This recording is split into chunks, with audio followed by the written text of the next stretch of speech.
भारत का एक ऐसा अजीबोगरीब इंसान जिस पर बिजली के करंट का कोई असर नहीं होता और मस्जिद में अजान होते ही कुत्ते भौंकना शुरू क्यों कर देते हैं। और क्या है मोनालिसा पेंटिंग का रहस्य। और इस मुस्लिम परिवार ने अपने आंगन में हिंदू लड़की की शादी के लिए सजाया मंडप। क्या है पूरा माजरा। नंबर 10। अगर गलती से भी हमारा हाथ बिजली के तार से छू जाए तो हमें बहुत ही तेज झटका लगता है और हर साल कई सारे लोग बिजली की वजह से मारे जाते हैं। लेकिन मिलिए हमारे भारत के हरियाणा के सोनीपत में रहने वाले दीपक जांगड़ा से, जिन पर बिजली का कोई असर नहीं होता। मतलब ये बिजली को अपने हाथों से छू सकते हैं और फिर भी इन्हें करंट नहीं लगेगा। अब इनके साथ ऐसा क्यों होता है, इस बारे में तो हमें जानकारी नहीं है, पर ये कई बार वीडियो पर लाइव दिखा चुके हैं कि इन्हें बिजली का करंट नहीं लगता। ये अपनी जीभ और हाथ में ऐसे ही खुले तार को पकड़ लेते हैं, फिर भी इन्हें किसी भी तरह की दिक्कत नहीं होती। अगर कोई नॉर्मल इंसान बिजली के इन तारों को पकड़ ले तो उसकी करंट की वजह से मौत भी हो सकती है, लेकिन ये 11,000 वोल्ट के करंट को भी ऐसे ही पकड़ लेते हैं, जो कि वाकई में हैरानी की बात है। ये खुद को बहुत ही ज्यादा लकी मानते हैं क्योंकि भगवान ने इन्हें ये एबिलिटी दी है।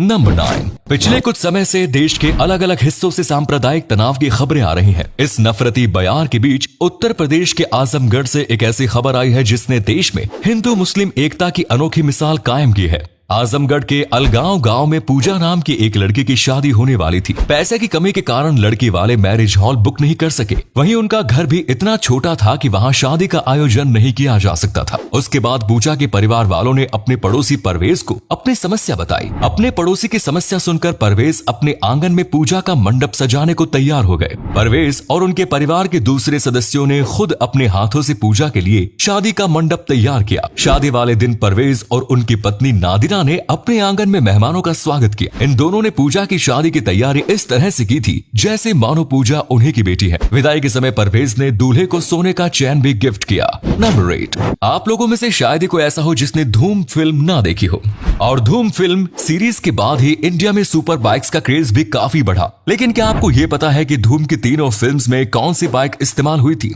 और उनकी क्या कीमत था? तो चलिए हम आपको बताते हैं। धूम की पहली फिल्म में जो पीले रंग की बाइक उदय चोपड़ा चलाते हैं वो 1255 सीसी की सुजुकी बैंडिट बाइक थी और उसकी कीमत थी 11 लाख रुपए। और जो रेड बाइक जॉन अब्राहम चलाते हैं वो थी सुजुकी हायाबुसा, जिसकी कीमत 16 से 17 लाख रुपए थी। फिर धूम 2 में ऋतिक रोशन ने जो बाइक चलाई थी वो थी सुजुकी GSX R1000, जिसकी कीमत थी 16 लाख। और धूम 3 में जो बाइक आमिर खान चलाते हैं वो है 1293 सीसी की BMW की K1300R और इसकी कीमत थी 20 लाख रुपए। नंबर 7। मोनालिसा इसे दुनिया की सबसे रहस्यमयी पेंटिंग्स में से एक माना जाता है, जिसे लियोनार्डो दा विंची ने काफी लंबे समय तक बनाया था और उनकी मौत से पहले भी उन्होंने पेंटिंग को पूरा नहीं किया। यानी कि मोनालिसा आज भी अधूरी है। पर आखिर इस रहस्यमयी पेंटिंग में ऐसा क्या है? दरअसल इस पेंटिंग के मुस्कान का रहस्य आज तक कोई नहीं सुलझा सका है, क्योंकि अगर आप इस पेंटिंग को गौर से देखेंगे तो कभी ये आपको मुस्कुराती हुई नजर आएगी तो कभी उदास। अलग अलग एंगल से देखने पर इस पेंटिंग के इमोशन बदलते रहते हैं और ये कभी मुस्कुराती है तो कभी उदास दिखाई देती है। इस पेंटिंग पर रिसर्च करने के बाद एक डॉक्टर ने बताया कि मोनालिसा के ऊपर के 2 दांत टूटे हुए हैं, जिसकी वजह से उसका होंठ थोड़ा अंदर की ओर दबा हुआ है, जिसकी वजह से उसकी मुस्कान बदलती रहती है। इसके अलावा एक और रिसर्च के मुताबिक मोनालिसा की मुस्कान नहीं बदलती बल्कि हमारे मन के इमोशंस बदलते रहते हैं। ये रहस्यमय पेंटिंग इतनी ज्यादा बेशकीमती है कि इसकी कीमत 6.4 थाउजेंड करोड़ रुपए से भी ज्यादा बताई जाती है। हालांकि आखिर इस पेंटिंग का रहस्य क्या है ये कोई नहीं जानता। लियोनार्डो दा विंची को इस पेंटिंग के होंठ बनाने में ही लगभग 12 साल लग गए थे और इसीलिए इस पेंटिंग की मुस्कान इतनी ज्यादा रहस्यमयी है। नंबर 6। आप में से अधिकतर लोग कभी ना कभी सिनेमा हॉल में फिल्म देखने तो जरूर गए होंगे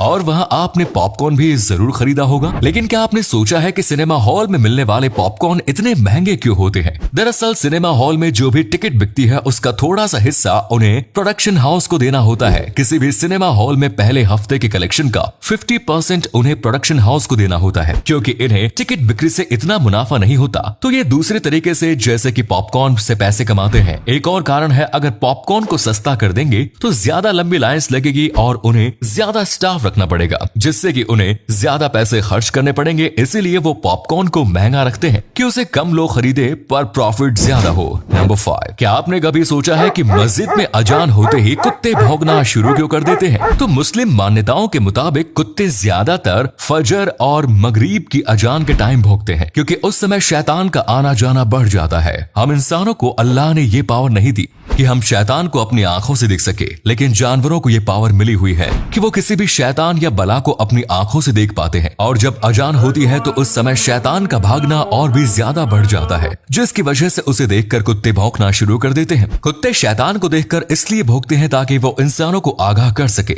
मगरिब की अजान के बाद शैतानों का आना जाना शुरू हो जाता है। शैतान ज्यादातर रात में ही आते हैं और फज्र की अजान के टाइम शैतान भागना शुरू कर देते हैं, जिसकी वजह से जब कुत्ते उन्हें देखते हैं तो इंसानों को आगाह करने के लिए कुत्ते भौंकना शुरू कर देते हैं। कुरान के मुताबिक अजान के टाइम शैतान डर कर भागने लगते हैं और इसी वजह से कुत्ते उन्हें देखकर भौंकते हैं। नंबर 4, दोस्तों आपको मरकरी के बारे में तो पता होगा, जो कि एक लिक्विड है और ये आपने थर्मामीटर में भी देखा होगा। लेकिन क्या आपने कभी सोचा है कि क्या होगा अगर कोई इसे गलती से निगल जाए? चलिए हम बताते हैं। अगर कोई भी गलती से थोड़ी मरकरी पी जाता है तो काफी फिसलाव होने की वजह से ये उसके शरीर से बाहर निकल जाएगी और कोई ज्यादा नुकसान नहीं होगा। लेकिन अगर आप इसे बहुत ज्यादा मात्रा में पी जाते हैं तो ये आपके शरीर में मौजूद बैक्टीरिया और एंजाइम सभी को साफ कर देगी, जिससे कि आपको दस्त और उल्टी शुरू हो जाएगी। और कहीं अगर गलती से थोड़ी सी मरकरी भी आपके शरीर में रह जाती है तो ये आपके शरीर में मौजूद बैक्टीरिया से रिएक्ट करके आपका दिल और आपकी किडनी भी फेल कर सकती है और यहाँ तक कि आपकी मौत भी हो सकती है।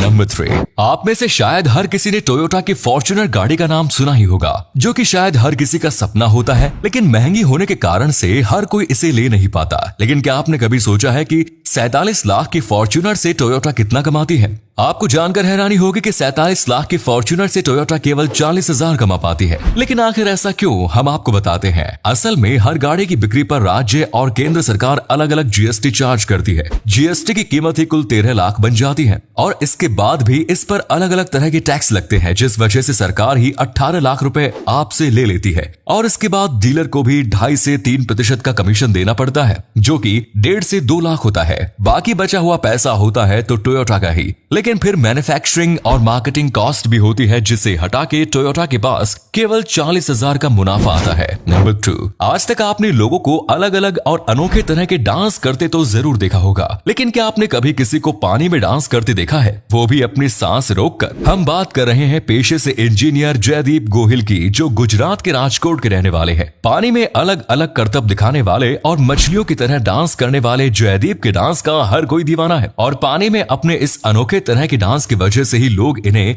हाइड्रोमन के नाम से भी जानते हैं। जयदीप भारत के पहले ऐसे इंसान हैं जो कि पानी में डांस करते हैं और आपको बता दें कि ऐसा करना बिल्कुल भी आसान नहीं, क्योंकि ऐसा करने के लिए आपको काफी समय तक पानी में अपनी सांस रोकनी पड़ती है और उसके साथ डांस भी करना पड़ता है, जो कि हर किसी के बस की बात नहीं। और अगले फैक्ट पर जाने से पहले फोटो को ध्यान से देखिए और बताइए किसका फोटो दिखाई दे रहा है, इससे पता लगेगा आपका दिमाग और आंखें कितनी तेज है। मिलते हैं आपको 5 सेकंड्स। नंबर 1, देश में पेट्रोल और डीजल के दाम दिन पर दिन बढ़ते जा रहे हैं, जिससे परेशान होकर लोग अब इलेक्ट्रिक वाहन की तरफ अपना रुख कर रहे हैं और सरकार भी इलेक्ट्रिक वाहन को काफी बढ़ावा दे रही है, क्योंकि सरकार को भी पता है कि इलेक्ट्रिक वाहन ही हमारा फ्यूचर है। और इसी दिशा में सरकार ने एक और कदम उठाया है। केंद्र सरकार राजधानी दिल्ली से मुंबई के बीच एक इलेक्ट्रिक हाईवे बनाने की योजना बना रही है। इस हाईवे की जानकारी नितिन गडकरी ने जुलाई माह में आयोजित एक कार्यक्रम के दौरान दी। इलेक्ट्रिक हाईवे सड़कों पर चलने वाले इलेक्ट्रिक वाहन को ओवरहेड पावर लाइनों के जरिए बिजली प्रदान करता है। नितिन गडकरी ने कहा कि वो दिल्ली मुंबई एक्सप्रेसवे पर 13,000 किलोमीटर लंबे इलेक्ट्रिक हाईवे बनाने की योजना कर रहे हैं, जिसके बनने के बाद ट्रक और बस 120 किलोमीटर प्रति घंटे की रफ्तार से चल सकेंगे। लेकिन ये प्रोजेक्ट कब तक पूरा होगा, इसका सबको इंतजार है।